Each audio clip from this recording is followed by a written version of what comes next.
Hello दोस्तों, नमस्कार। मैं शुक्ला, आपका कॉमर्स एजुकेटर, आपके अपने यूट्यूब चैनल निर्माण जीएस एकेडमी में आप लोगों का स्वागत करता हूं। आज अपन इकोनॉमिक्स में, अर्थशास्त्र में मांग को समझेंगे, जो सबसे महत्वपूर्ण टॉपिक है आपके सब्जेक्ट में।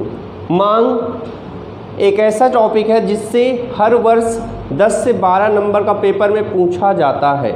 सबसे महत्वपूर्ण टॉपिक है और बहुत ही इंटरेस्टेड टॉपिक है। इतने से बढ़िया टॉपिक आपको पढ़ने के लिए नहीं मिलेगा। व्यष्टि अर्थशास्त्र में मांग और पूर्ति दोनों को यदि मिला दिया जाए तो आपके कम से कम 25 से 26 नंबर के क्वेश्चंस पेपर में आते हैं। इसलिए ये बहुत महत्वपूर्ण है। यदि आप दोनों टॉपिक पढ़ लेते हो अच्छे से तो पास होने के लिए यही दो टॉपिक क्या है, बहुत हो जाते हैं आप लोगों के लिए। आज अपन समझेंगे मांग के विषय, मांग होती क्या है। ठीक है, तो मांग को समझने से पहले मैं आप लोगों को कुछ पुरानी बातें याद दिलाना चाहूँगा कि मैंने आपको बताया था कि अर्थशास्त्र क्या होती है। अर्थशास्त्र में मैंने आप लोगों को बताया था कि व्यक्तियों के जो आवश्यकताएं होती हैं वो असीमित होती हैं, पर साधन क्या होते हैं, सीमित होते हैं। और सीमित साधन के माध्यम से ही क्या करता है व्यक्ति, अपनी आवश्यकताओं की पूर्ति करता है। अब अपन समझते हैं मांग क्या होती है।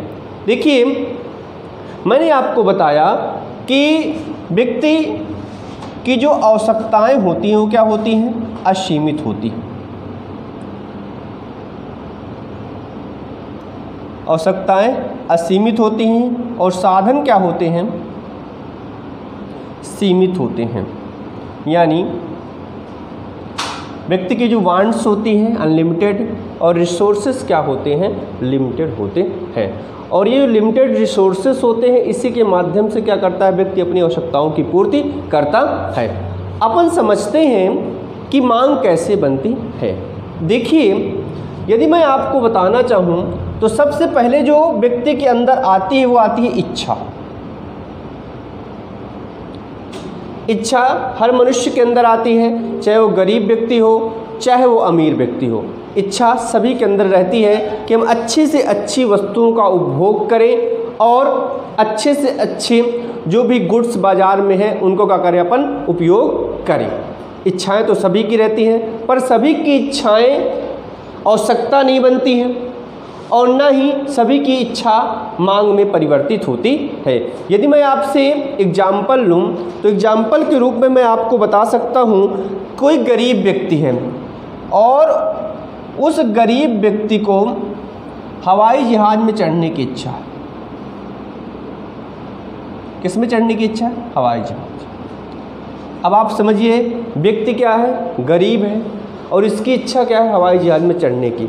अब आप समझ सकते हैं इच्छा तो है, पर आप यहाँ ये समझिए इच्छा के साथ साथ मांग में दो चीज़ें और होती हैं कि हम क्या हवाई जहाज में चढ़ने के लिए टिकट खरीदने के लिए एलिजिबल हैं, यानी हम पैसा दे सकते हैं। और यदि हम पैसा दे दिए, टिकट को परचेज कर लिए, तब क्या बन गई, हमारी मांग बन गई। वहीं कोई अमीर व्यक्ति है, अमीर व्यक्ति क्या करना चाहता है, हवाई जहाज में चढ़ने की इच्छा रखता है, हवाई जहाज में चढ़ने की इच्छा रखता है और इच्छा के साथ साथ वह टिकट भी क्या कर लेता है, क्रय कर लेता है, परचेज कर लेता है, यानी आवश्यकता भी क्या हो जाती है, उसकी पूर्ति हो जाती है। इस प्रकार से वो क्या कर लेता है, उस वस्तु की मांग कर लेता है। तो मांग शब्द को समझने के लिए पहले 3 शब्दों को आपको समझना पड़ेगा। एक होती है आपकी इच्छा, दूसरी होती है आपकी आवश्यकता और तीसरी होती है आपकी मांग। सबसे पहले होती है इच्छा, दूसरी होती है आपकी आवश्यकता और तीसरे स्टेप में बनती है जाके आपकी मांग। सबसे पहले हमारी डिजायर, फिर नीड्स, फिर डिमांड। ठीक है, 3 स्टेप में क्या होती है, मांग पूर्ति होती है। अब मान लीजिए अपन लेते हैं, कोई एक व्यक्ति है ए, दूसरा व्यक्ति है बी और तीसरा व्यक्ति है सी। अब इनको समझते हैं ये है क्या, मांग होती क्या है, अपन एक एग्जाम्पल के माध्यम से क्लियर करते हैं। देखिए, इच्छा, दूसरी होती है आवश्यकता और तीसरी होती है आपकी मांग यानी डिमांड। ए व्यक्ति कि यदि मैं विषय में बात करूं तो ए व्यक्ति की इच्छा तो है हवाई जहाज में चढ़ने की। अपन एग्जाम्पल लेते हैं हवाई जहाज का। ए व्यक्ति की इच्छा तो है हवाई जहाज में चढ़ने की, लेकिन उसके पास पर्याप्त साधन न होने के कारण उसकी आवश्यकता की पूर्ति नहीं हो पा रही, यानी आवश्यकता की पूर्ति नहीं होगी तो मांग भी नहीं बनेगी। सीधी सी बात है। इच्छा तो है क्योंकि गरीब व्यक्ति है, इसके पास इच्छाएं तो सभी व्यक्तियों की होती हैं कि हमारे पास भी बढ़िया बढ़िया साधन हो, हमारे पास भी 4 व्हीलर हो, हम भी हवाई जहाज में चढ़ें, लेकिन सभी की इच्छाएं पूर्ति नहीं हो पाती है क्योंकि सभी के पास साधन उपलब्ध नहीं रहते हैं। तो एक व्यक्ति, एक गरीब व्यक्ति, उसकी इच्छा तो है चढ़ने की पर उसके पास पर्याप्त साधन नहीं है क्रय करने के लिए, तो उसकी मांग नहीं बन पाएगी। इसके बाद दूसरे व्यक्ति को देखते हैं, बी की। बी की इच्छा तो है हवाई जहाज चढ़ने की, क्रय करने की साधन भी है उसके पास पर्याप्त, मतलब क्रय करने की तत्परता है तो आवश्यकता की भी क्या हो जाती है, उसकी पूर्ति हो जाती है, लेकिन उसका भी कोई विशेष काम नहीं है इसलिए वह कहीं जाना नहीं चाहता है। यानी इच्छा की पूर्ति भी है, आवश्यकता भी है, आगे बात समझ में, लेकिन वह भी कहीं जाने के लिए तैयार नहीं है तो उसकी भी मांग नहीं बनेगी। जब व्यक्ति के अंदर इच्छा हो, आवश्यकता हो और उस आवश्यकता की पूर्ति हो जाए तब जाके क्या बनती है, मांग बनती है। जब तीनों स्टेप क्या होते हैं, पूरे होते हैं, इच्छा के साथ साथ हमें उस चीज़ की क्या होनी चाहिए, आवश्यकता होनी चाहिए, आवश्यकता के साथ क्या होनी चाहिए, हम उसको वस्तु को उपभोग कर ले तो क्या कहलाएगी, हमारी मांग कहलाएगी। एक और उदाहरण के माध्यम से समझते हैं अपन कि इच्छा क्या होती है। अपन ने एक गाड़ी लिया, ये 4 व्हीलर गाड़ी देखी अच्छे से, यहां मैंने 3 व्यक्ति ले रहा हूं।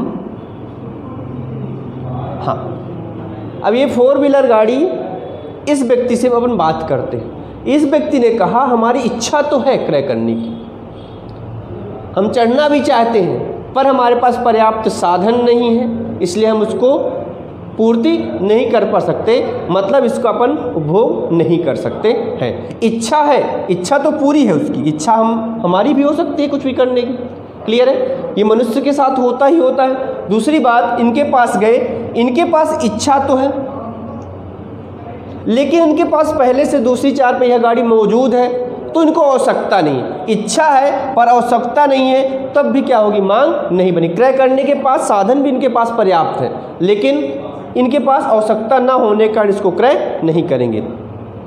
अपन सी व्यक्ति के पास जाते हैं, इसकी इच्छा भी है, इच्छा, दूसरी बात इसकी आवश्यकता, नीड्स भी है, ज़रूरत भी इसके पास, 4 व्हीलर गाड़ी पहले से नहीं है और उस 4 व्हीलर गाड़ी को उसने क्रय भी कर लिया तो क्या कहलाएगी, मांग कहलाएगी। जब तीनों चीज़ें क्या हो जाती है, फुलफिल हो जाती है, हमारी इच्छा, आवश्यकता, ठीक है ना, और हम उस चीज़ को क्या कर लेते हैं, क्रय कर लेते हैं, तब हमारी क्या बनती है, वह मांग बनती है। मतलब तीनों यूनिट्स का होना सेटिस्फाई बहुत ज़रूरी है।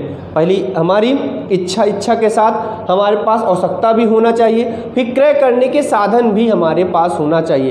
क्रय करने के जब तक साधन नहीं होंगे तब तक हमारी इच्छा की पूर्ति नहीं होगी। इच्छा की पूर्ति तभी होगी जब हमारे पास क्रय करने के साधन होंगे, और जब अपन उसको क्रय कर लेते हैं तब हमारी क्या बन जाती है, मांग बन जाती है। यदि आपको ग्राफिकल रिप्रेजेंटेशन के रूप में मैं समझाना चाहूँ तो कुछ इस प्रकार से समझा सकता हूँ कि ये हो गई आपकी इच्छा। इच्छाएं क्या होती हैं, अनंत होती हैं। इच्छाओं से छोटा रूप जो होता है वो किसका होता है, आवश्यकता का होता है, क्योंकि आवश्यकता उसी की हो सकती है जिनके पास पर्याप्त मात्रा में साधन हो उपलब्ध क्रय करने के लिए। और तीसरे स्टेप में क्या आती है, आपकी मांग आती है।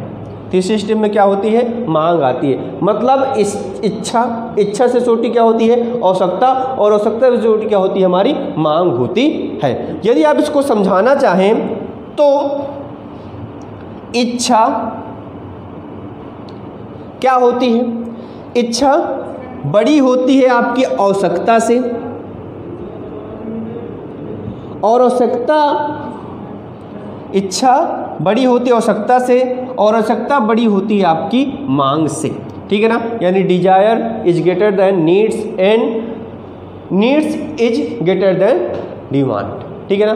तो अपन यदि आपको समझाना चाहें तो इस पे अपन समझेंगे, इसको मान लीजिए ओ बिंदु मान लिया अपन ने, तो एक कंडीशन आपकी आएगी ए, दूसरी कंडीशन आपकी आएगी ए, तीसरी कंडीशन आपकी आएगी सी। 3 कंडीशन आपके सामने आएंगी और ये जो कंडीशन कहलाएगी यहाँ पास, ये कहलाएगी आपकी ओ। तो ओ और ए की कंडीशन आपकी क्या कहलाएगी? मांग कहलाएगी। क्या कहलाएगी? मांग। और बी की कंडीशन आपकी कहलाएगी आवश्यकता,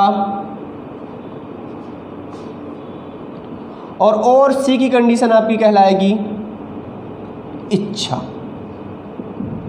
मतलब इच्छा के अंदर तीनों चीजें क्या हैं? पूर्ण रूप से समाहित हैं। इस प्रकार से क्या होती है? मांग होती है। एक बहुत ही बढ़िया परिभाषा मांग के विषय में प्रोफेसर वेनहम ने दी है, उस परिभाषा को अपन समझते हैं और उसके आधार पर मांग को और अच्छे से अपन क्या करते हैं? परिभाषित करते हैं। मांग की परिभाषा क्या दी प्रोफेसर वेनहम ने? उन्होंने दी किसी दी गई कीमत पर वस्तु की मांग वह मात्रा है जो उस कीमत में एक निश्चित समय में खरीदी जाती है। प्रोफेसर वेनहम ने यह परिभाषा लिखी, बहुत ही बढ़िया परिभाषा है। क्या लिखा? किसी दी गई कीमत पर किसी वस्तु की मांग वह मात्रा है जो उस कीमत में एक निश्चित समय में खरीदी जाती है।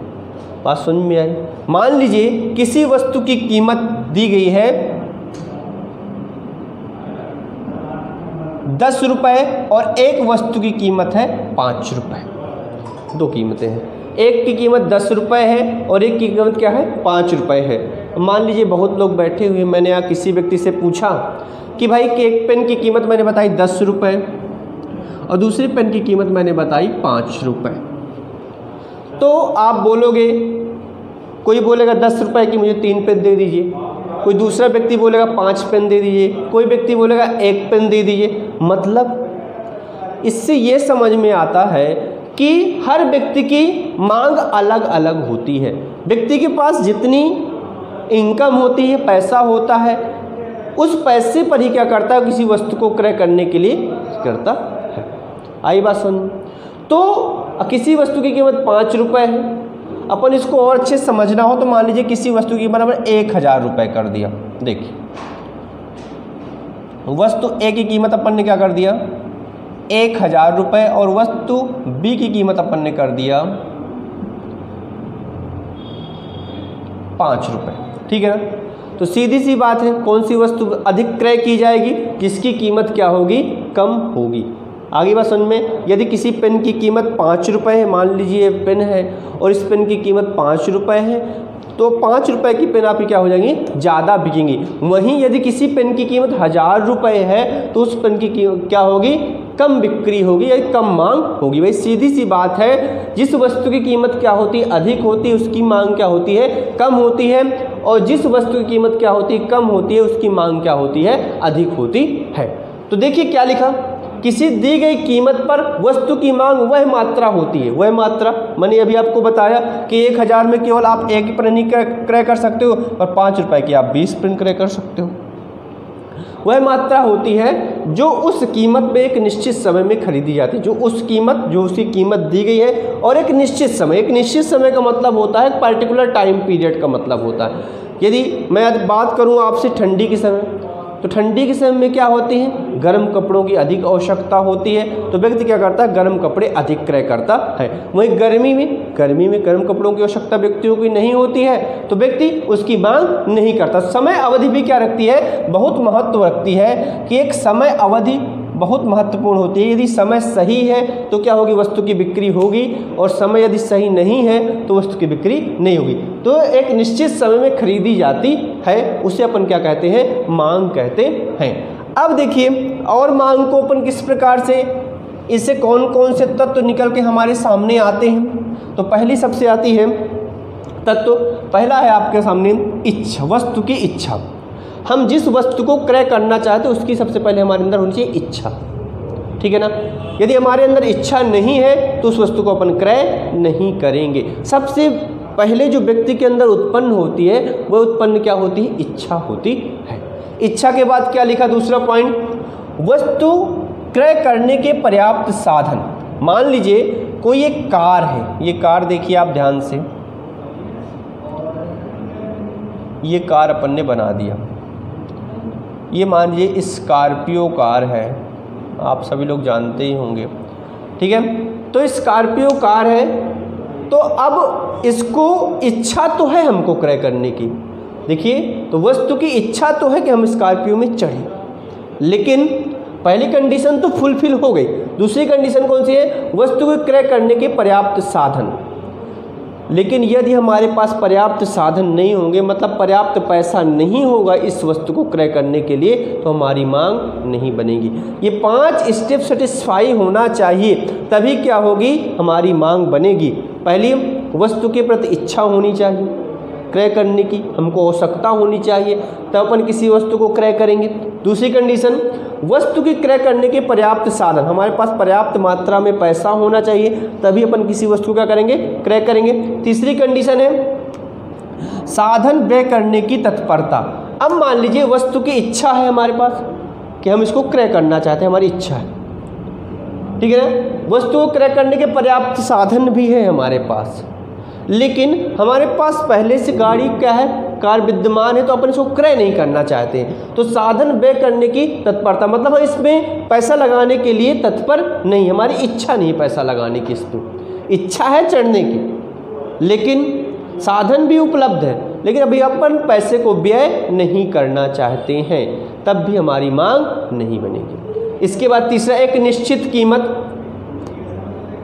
एक निश्चित कीमत पर मान लीजिए इसकी कीमत कम है, एक निश्चित कीमत सही है, तो अपन क्या कर सकते हैं? इसको क्रय कर सकते हैं। और एक निश्चित समय अवधि, एक निश्चित समय अवधि भी होनी चाहिए कि इसको क्रय करने के लिए हम क्या हों? तत्पर हों। तो जब ये 5 कंडीशन क्या होती है? फुलअप होती हैं, तभी हम क्या करते हैं? किसी वस्तु को क्रय करते हैं। और यदि 5 कंडीशन फुलअप नहीं होती हैं तो अपन उसकी मांग नहीं कह सकते हैं। इच्छा तो है पर अपन क्रय नहीं करते, आई बात समझ में। साधन है पर हमको अभी आवश्यकता नहीं है, तब भी हमारी मांग नहीं बनेगी।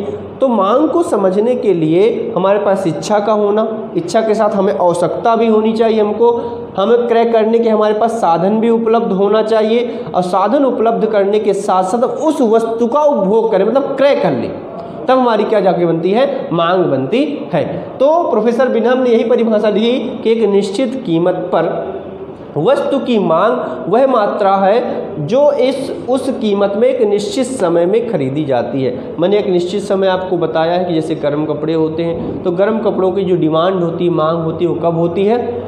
इसकी मांग होती है आपकी ठंडी के समय। तो अपन ठंडी के समय पर क्या करते हैं? इन वस्तुओं को अधिक मात्रा में क्रय करते हैं, ठीक है। तो ये 5 कंडीशंस होती हैं। ये यदि 5 कंडीशन क्या होती है? फुलअप होती हैं, तो हमारी क्या होती है? मांग बन जाती है। अब अपन समझेंगे आगे कि मांग को कौन कौन से तत्व निर्धारित करते हैं या प्रभावित करते हैं। डिटरमिनेंट्स ऑफ डिमांड, ठीक है ना, या फैक्टर इफेक्टिंग ऑफ डिमांड, कौन कौन से ऐसे फैक्टर हैं जो डिमांड को क्या करते हैं? इफेक्ट डालते हैं। सपोज मांग की परिभाषा आपको समझ में आ गई होगी। अब अपन चलते हैं दूसरे स्टेप की तरफ। दूसरा स्टेप है आपका मांग को कौन कौन से ऐसे तत्व है जो निर्धारित करते हैं। तो अपन यहाँ लिखेंगे मांग के निर्धारक तत्व, फैक्टर डिटरमिनेंट ऑफ डिमांड।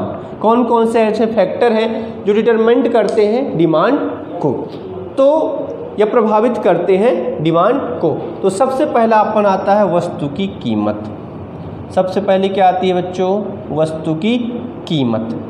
अब मैं आपको एक बात बता देना चाहता हूँ, price of goods, price of commodity, goods नहीं, यहाँ कॉमोडिटी का उपयोग करेंगे। वस्तु की कीमत।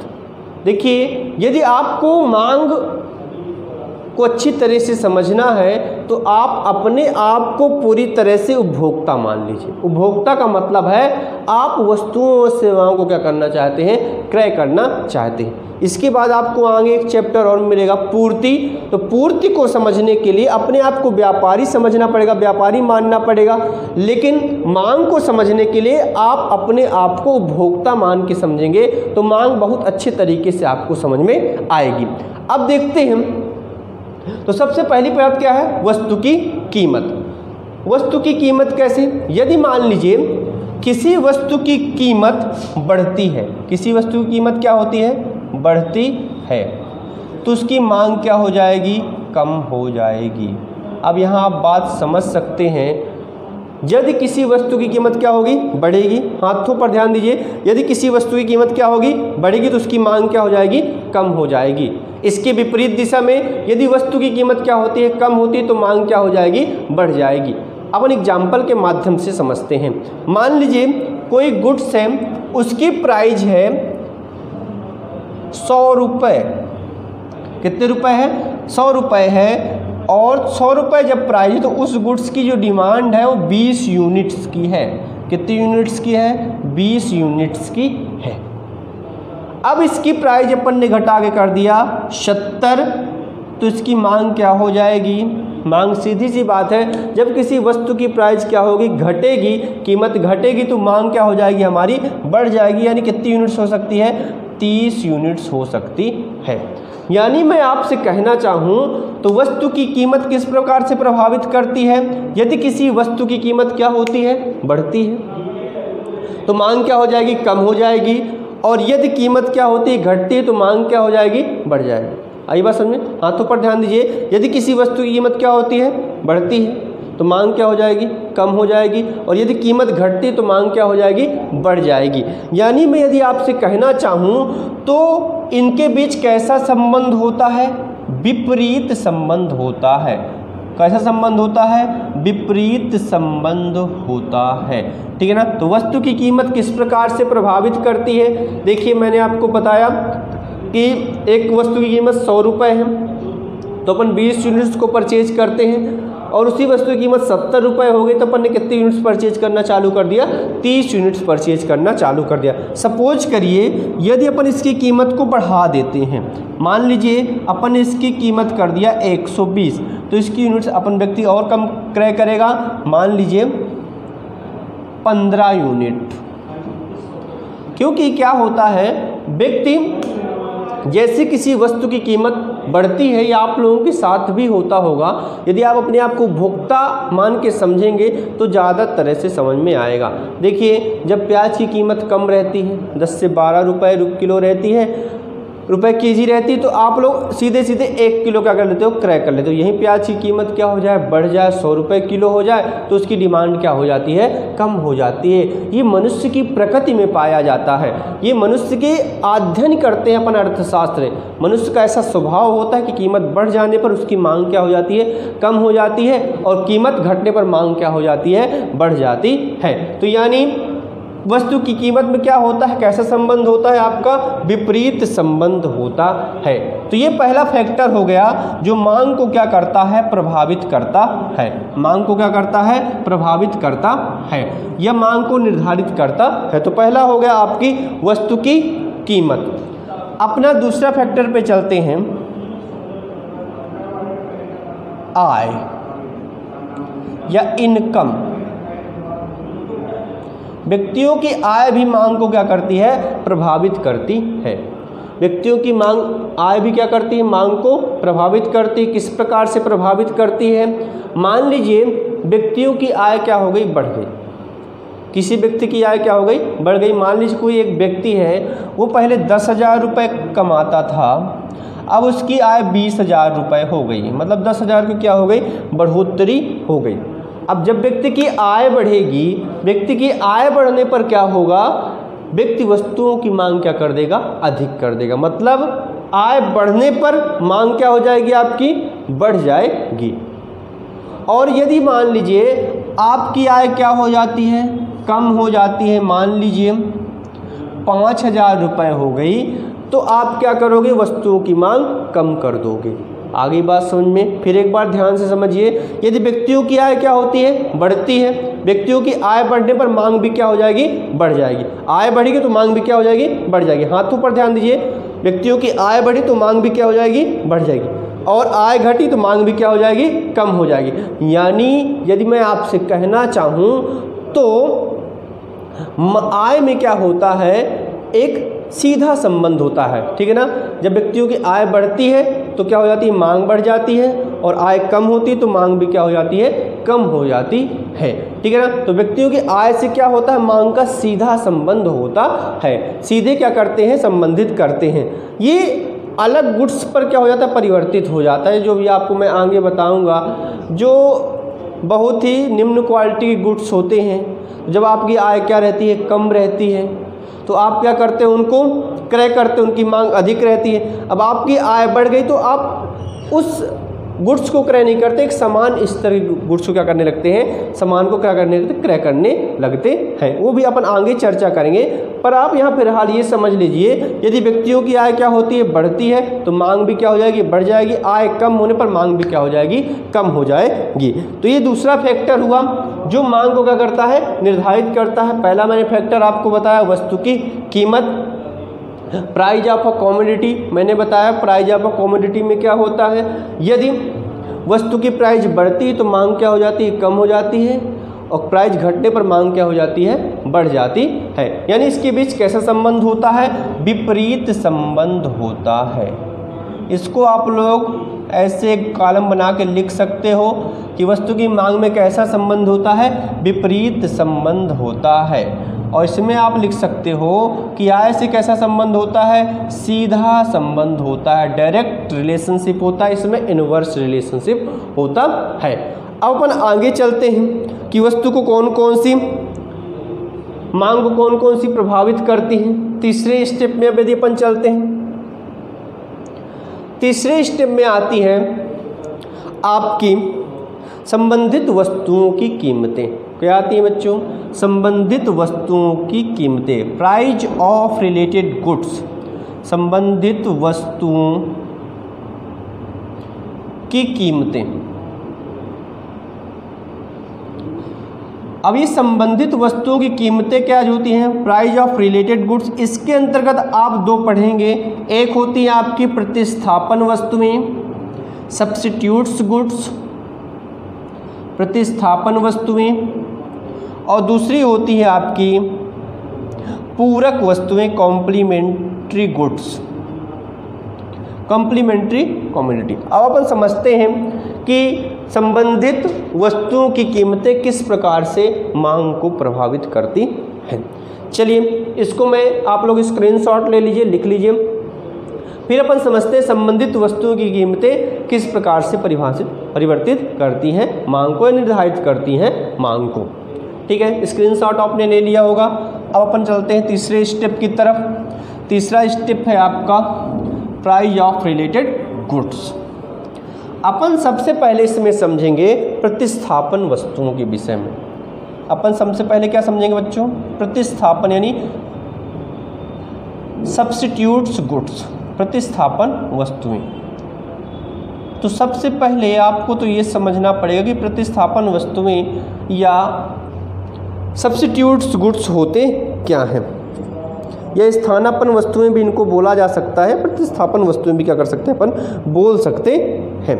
ठीक है ना। ऐसी वस्तुएं जो एक दूसरे के क्या करते हैं स्थान पर प्रयोग की जाती हैं, ऐसी वस्तुओं क्या करते हैं अपन प्रतिस्थापन वस्तुएं बोलते हैं। मतलब एक जगह पर दूसरी वस्तु क्या कर सकते हैं अपन उपयोग कर सकते हैं। इसका सबसे बढ़िया एग्जाम्पल मैं यदि आपसे लूँ तो पेप्सी और कोक, दो पेप्सी और कोक। पेप्सी भी एक ही ब्रांड है और कोक भी क्या है, एक ही ब्रांड है, जो किसका काम करते हैं, तरल पदार्थ पे काम, पीने के काम में आता है। आई बात समझ में। तो ये कौन सी वस्तु है, प्रतिस्थापन वस्तुएं हैं। हार्डली यदि मान लीजिए आप किसी शॉप में गए, किसी दुकान पे गए और आपने कहा कि एक कोक देना भैया, दुकानदार ने आपसे कहा कि भैया कोक नहीं है, हमारे पास पेप्सी है, यदि आपको पेप्सी लेना हो तो क्या कर सकते हो, आप क्रय कर सकते हो। आपको पीना क्या था, कोक, आपकी इच्छा थी कोक पीने की, लेकिन आप दुकानदार ने आपसे क्या कहा कि कोक नहीं, क्या ले लीजिए आप, पेप्सी ले लीजिए। ये कौन सी वस्तुएं हैं, प्रतिस्थापन वस्तुएं। मतलब यदि कोक की इच्छा है और कोक वहाँ नहीं उपलब्ध है, तो यदि आप हार्डली यानी बहुत कोक को ना चाहते होंगे तो आप पेप्सी क्या कर लेंगे, परचेज कर लेंगे, क्योंकि वस्तुएं क्या एक दूसरे से मिलती जुलती वस्तुएं हैं। तो मतलब कोक की जगह पर आप पेप्सी का उपयोग कर सकते हैं। आगे बात समझ में। इसी प्रकार यदि मैं दूसरा एग्जाम्पल लूँ, T and coffee. T and coffee, T and coffee किस प्रकार से, मान लीजिए आप किसी घर में पहुँचे,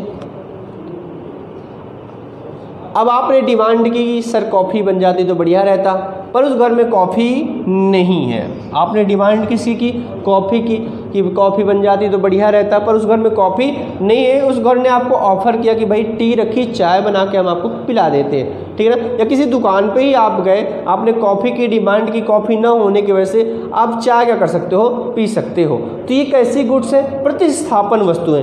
मतलब यदि आपको ये वस्तु नहीं मिलेगी तो आप इस वस्तु का प्रयोग कर सकते हैं। मतलब एक दूसरे के जो स्थानों का कर लेती है, ग्रहण कर लेती है, वो कौन सी वस्तु कहलाती है, आपकी प्रतिस्थापन वस्तुएं कहलाती है। जैसे इंडिया क्रिकेट टीम, मान लीजिए कोई खिलाड़ी चोटिल हो गया तो उसको रिप्लेस करके दूसरा खिलाड़ी क्या कर दिया, तो वहीं भेज दिया जाता है। तो यही होता है, आप यदि आपको ये वस्तु नहीं मिलती तो आप इस वस्तु क्या कर सकते हो, क्रय कर सकते हो। तो ये क्या कहलाती है, आपकी प्रतिस्थापन वस्तुएं कहलाती है। कौन सी वस्तुएं कहलाती हैं, प्रतिस्थापन वस्तुएं कहलाती हैं।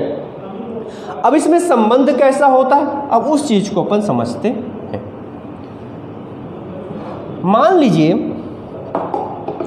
पेप्सी वाले ने अपनी कीमतें क्या कर दी, बढ़ा दी। पेप्सी वाले ने अपनी कीमतें क्या कर दी, बढ़ा दी।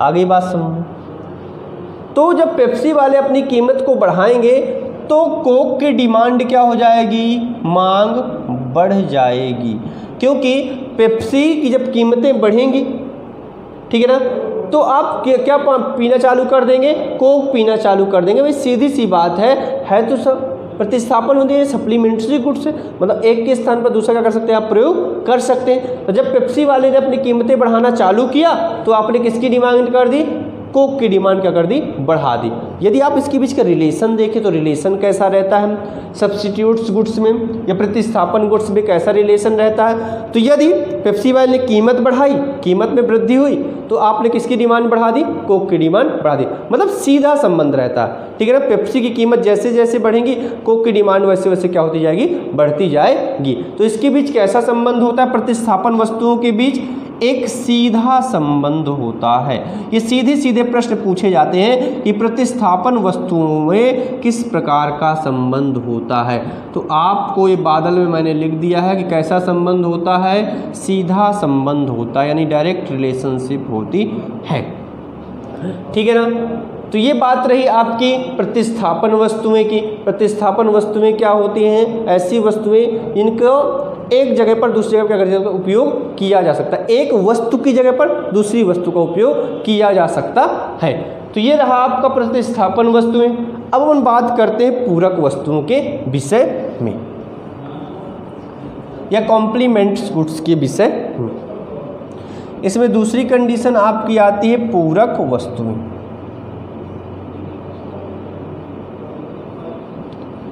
अब पूरक वस्तुएं क्या होती हैं, कॉम्प्लीमेंट्स गुड्स क्या होते हैं, अपन ये समझते हैं कि पूरक वस्तुएं क्या होती हैं। पूरक वस्तुएं क्या होती हैं, जो एक दूसरे की क्या करती हैं, पूर्ति करती हैं, ठीक है, करती हैं, एक दूसरे की पूर्ति करती हैं। जैसे मैंने एग्जाम्पल लिया यहाँ, कार और डीजल। क्या ऐसा संभव है कि कार बिना डीजल के चल सके? ऐसा संभव नहीं है, ठीक है ना। यदि आपने कार को क्रय किया है तो आपको डीजल उसमें क्या करना पड़ेगा, डलाना ही डलाना पड़ेगा। यदि इसको क्या करते हैं, आप उपभोग करते हैं, ठीक है ना। तो क्या है, ये एक दूसरे की क्या है, पूर्ति करती, एक दूसरे की क्या है, पूरक। इनके दोनों के बिना क्या सकती है, इनके रिलेशन को अपन तोड़ नहीं सकते। इनके रिलेशन को यदि तोड़ देंगे तो क्या होगी, कार चलेगी ही नहीं। आगे बात समझ में। इसी प्रकार ये एक पेन है, ठीक है ना।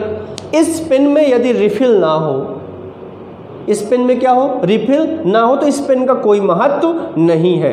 तो मतलब पूरक वस्तुओं का मतलब क्या होता है, ऐसी वस्तुएं जो एक दूसरी क्या करती हैं, पूर्ति करती हैं, जो मतलब एक वस्तु के बिना दूसरी वस्तु क्या पूरी तरह से अधूरी है। आगे बात समझ में, इससे कार में यदि पेट्रोल नहीं पड़ेगा तो कार चलेगी ही नहीं। आगे बात समझ में, ठीक है ना। तो पेट्रोल तो कोई काम नहीं रहेगा, यदि कार नहीं चलेगी तो पेट्रोल का भी कोई काम नहीं, डीजल का भी कोई काम नहीं। तो ये क्या है, एक दूसरे की पूरक है। इसी प्रकार यदि इसमें रिफिल नहीं तो इसका भी कोई काम नहीं। तो मतलब एक दूसरे क्या करती है, पूर्ति करती है। ऐसी वस्तुओं को अपन क्या कहते हैं, पूरक वस्तुएं कहते हैं। जैसे कार हो गया, डीजल हो गया, मोटरसाइकिल में पेट्रोल हो गया, कुछ भी आप ले सकते हैं इसके एग्जाम्पल। बहुत सारे एग्जाम्पल है पूरक वस्तुओं के। एक जो एग्जाम्पल मैंने आपको बताया जैसे कार, डीजल, दूसरा हो गया आपका पेन, रिफिल, ठीक है ना। तो ये क्या कहलाती हैं, आपकी पूरक वस्तुएं कहलाती हैं। अब इनके संबंध के विषय में देखते हैं, इनकी डिमांड में क्या होता है। मान लीजिए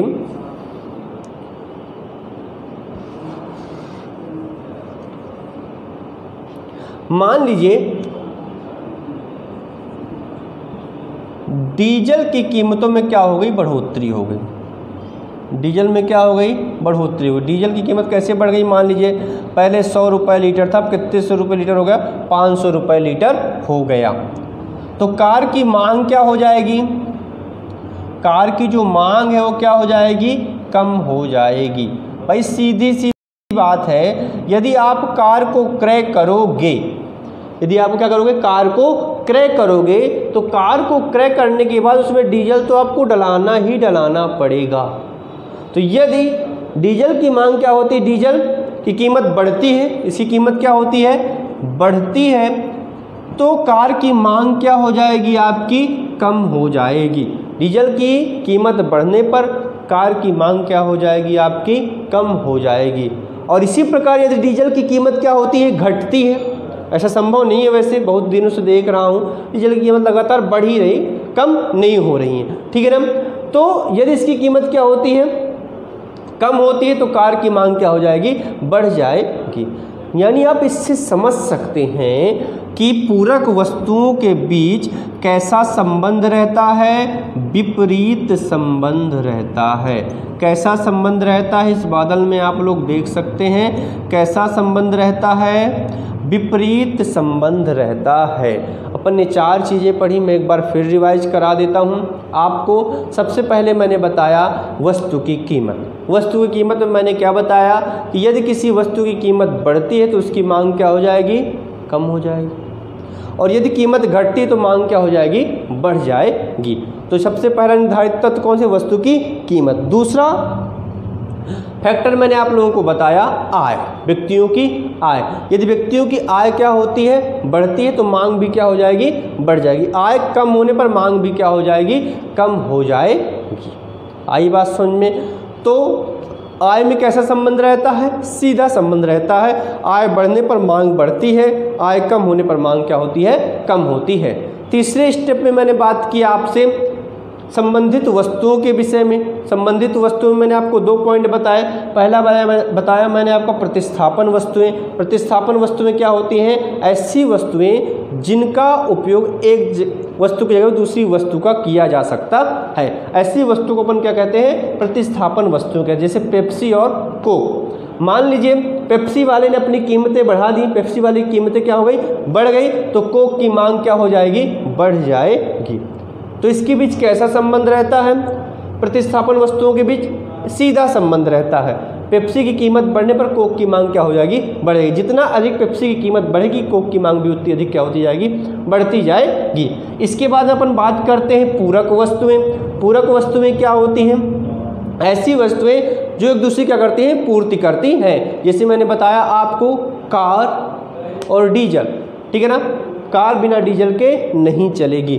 और यदि डीजल की कीमत क्या होती है, लगातार बढ़ती है, क्या होती है, बढ़ती है, तो कार की मांग क्या होती जाएगी, लगातार कम होती जाएगी। तो ये रहा आपके ऐसे फैक्टर जो क्या करते हैं, डिमांड को प्रभावित करते हैं। 1-2 फैक्टर अपन और देख लेते हैं जो क्या करते हैं, मांग को प्रभावित करते हैं। इसके बाद अपन चलते हैं चौथे फैक्टर की तरफ। जो क्या करते हैं, मांग को निर्धारित करते हैं, प्रभावित करते हैं, रुचि व फैशन, रुचि व फैशन, ठीक है ना। यदि हमारे टेस्ट या फैशन में क्या होता है, परिवर्तन आता है, टेस्ट या फैशन में कैसे परिवर्तन आता है उसको भी अपन समझ सकते हैं। देखिए इसमें बहुत ही बढ़िया एग्जाम्पल मैं यदि आपको समझाऊं तो वह एग्जाम्पल आपका होगा मोबाइल का। पहले छोटे छोटे वाले मोबाइल आते थे, सभी लोग क्या करते थे, उनका उपभोग करते थे, उनका उपयोग करते थे, ठीक है ना। अब धीरे धीरे क्या हुआ, हमारी रुचि और फैशन में परिवर्तन हुआ और एंड्रॉयड सेट्स आने लगे। कौन सेट आने लगे, एंड्रॉयड सेट आने लगे। तो व्यक्तियों ने कौन सी मोबाइल परचेज करना चालू कर दिया, एंड्रॉयड सेट परचेज करना चालू कर दिया। यानी आप समझ सकते हैं अब व्यक्ति छोटा वाला मोबाइल क्या करता है, कम क्रय करता है, क्या करता है, कम क्रय करता है। व्यक्तियों के रुचि, टेस्ट और फैशन में क्या होने लगे, परिवर्तन की वजह से इसकी मांग क्या हो गई, कम हो गई। इसकी मांग क्या हो गई, कम हो गई। कीमत का इसमें कोई फर्क नहीं पड़ा, ठीक है ना। लेकिन फैशन में चेंज होने के कारण इसकी मांग क्या हो गई, छोटे वाले मोबाइल की कम हो गई और एंड्रॉयड सेट की मांग क्या हो गई, बढ़ गई। एंड्रॉयड सेट की मांग क्या हो गई, बढ़ गई। आई बात समझ में। यदि आज से 7 से 8 साल पहले की बात करूं तो पहले छोटे वाले मोबाइल सब लोग नोकिया के लेते थे, ठीक है ना। इसके बाद धीरे धीरे फैशन में चेंज आया, पर नोकिया वाले ने अपने आप को चेंज नहीं किया, उसने एंड्रॉयड सेट का निर्माण नहीं किया, तो नोकिया क्या होगा, धीरे धीरे बाजार से बाहर हो गया। मतलब इसने फैशन के अनुसार अपने आप को चेंज नहीं किया। यदि आप फैशन के अनुसार अपने आप को चेंज नहीं करते तो मार्केट से क्या हो जाते हो, बाहर हो जाते हो। इसीलिए तो अच्छी अच्छी कंपनियों ने क्या किया, यहाँ धाव बोल दिया, जैसे ओप्पो, वीवो, सारी कंपनियाँ। तो देखिए जब व्यक्तियों की रुचि और फैशन में क्या होता है, परिवर्तन आता है, रुचि और फैशन में परिवर्तन होने की कंडीशन पे, ठीक है ना, वस्तुओं की मांग जो बाहर हो गई, जो फैशन में नहीं है उनकी मांग क्या हो जाती है, कम हो जाती है, और जो फैशन में वस्तुएं आती हैं उनकी मांग क्या हो जाती है, बढ़ जाती है। तो ये बात रही रुचि और फैशन के विषय में। एक पॉइंट अपन लास्ट पॉइंट और देख लेते हैं।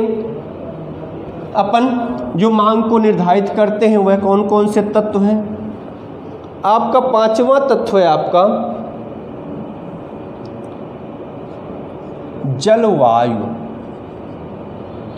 कौन सी वायु, जलवायु, क्लाइमेट, इंग्लिश में क्या बोलते हैं, क्लाइमेट या जलवायु। अब जलवायु किस प्रकार से प्रभावित करती है मांग को, इसको भी अपन समझ लेते हैं। देखिए जहाँ ठंडी अधिक पड़ती है, ठंडी क्या होती है, अधिक पड़ती है, जैसे जम्मू कश्मीर की बात करूँ, हिमाचल प्रदेश की बात करूँ, वहाँ क्या होती है, ठंड अधिक रहती है, तो वहाँ जो गर्म कपड़ों की डिमांड होती है, गर्म कपड़ों की डिमांड क्या होती है, अधिक होती है, ठीक है ना। और जहाँ मौसम क्या रहता है, गर्म रहता है, वहाँ गर्म कपड़ों की डिमांड क्या होती है, कम रहती है। जैसे समय के साथ परिवर्तन होता है तो मौसम में भी क्या होती है, चेंज आता है। तो जैसे ठंडी का समय आता है तो गर्म कपड़ों की डिमांड क्या हो जाती है, बढ़ जाती है, डिमांड क्या हो जाती है, बढ़ जाती है। और जैसे जैसे क्या होती जाती है, गर्मी आती है तो गर्म कपड़ों की डिमांड क्या होती जाती है, लगातार कम होने लगती है। तो जलवायु में परिवर्तन होने के कारण भी हमारी मांग क्या होती है, प्रभावित होती है, या मांग क्या की जाती है, निर्धारित की जाती है। तो जो बड़ी बड़ी फर्में होती हैं तो जब ठंडी का समय आता है तो गर्म कपड़ों का ज़्यादा उत्पादन करती हैं, प्रोडक्शन करती हैं, और वहीं जब गर्मी का समय आता है तो इनका प्रोडक्शन क्या कर देती है, कम कर देती है। तो जलवायु को बहुत बड़ा क्या होता है, फर्क पड़ता है मांग पर। इसी प्रकार जो पेप्सी और कोक की कंपनियां होती हैं, जब गर्मी का समय आता है तो इनका प्रोडक्शन क्या कर देती हैं, बढ़ा देती हैं, क्योंकि क्या होती है, गर्मी में कोक और पेप्सी का उपयोग ज़्यादा करते हैं व्यक्ति, ठीक है ना। इसके विपरीत यदि ठंडी का समय आता है तो इनकी प्रोडक्शन में क्या कर दी जाती है, कमी कर दी जाती है। और पर इसके बाद लास्ट पॉइंट समझते हैं जो मांग को निर्धारित करता है, और वह लास्ट पॉइंट है आपका भविष्य में कीमत परिवर्तन की आशा।